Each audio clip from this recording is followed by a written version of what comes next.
Hi guys, so నేను మీషో నుంచి ఈరోజు ఒక బెస్ట్ ప్రోడక్ట్ తీసుకొచ్చాను మీకు అందరికీ.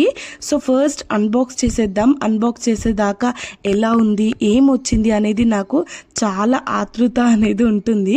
సో ఫస్ట్ ఇక్కడ ఓపెన్ చేసేద్దాం. ఈ ప్రోడక్ట్ ఏంటంటే క్లాసిక్ హెయిర్ అప్లికేషన్ బాటిల్ అన్నమాట. సో ఇది వచ్చేసి మనం ఎవ్వరు లేకుండా హెయిర్ అప్లికేషన్ ఈజీగా చేసుకోవచ్చు. జెంట్స్కైనా లేడీస్కైనా చాలా బాగా యూజ్ అవుతుంది. సో నేను ఇక్కడ సైడ్కి పిక్చర్ వేస్తాను చూడండి. నాకు అరౌండ్ 150కి వచ్చింది. సో ఫస్ట్ ఈ క్యాప్ అనేది మనం ఓపెన్ చేయాలి. ఓపెన్ చేసి దీంట్లో మొత్తం ఆయిల్ ఫిల్ చేసుకోవాలి. చిన్నగా ఉన్న కూడా పర్ హెడ్కి సూపర్గా సరిపోతుంది ఒకరికి. సో ఇక్కడ వచ్చేసి నెక్స్ట్ కింద క్యాప్ ఓపెన్ చేసేస్తే దీంట్లో చూడండి పిప్పర్స్ ఉన్నాయి. దాన్ని ఇలా ప్రెస్ చేయడం వల్ల ఆయిల్ అనేది బయటికి లీకేజ్ అవుతుంది. సో హెడ్ మీద పెట్టుకొని మసాజ్ చేసుకుంటే కూడా చాలా యూస్ఫుల్ ప్రోడక్ట్ ఇది. నేను దీన్ని ఎలా యూస్ చేయాలనేది నేను నెక్స్ట్ వీడియోలో చెప్తాను. Thank you for watching. Bye.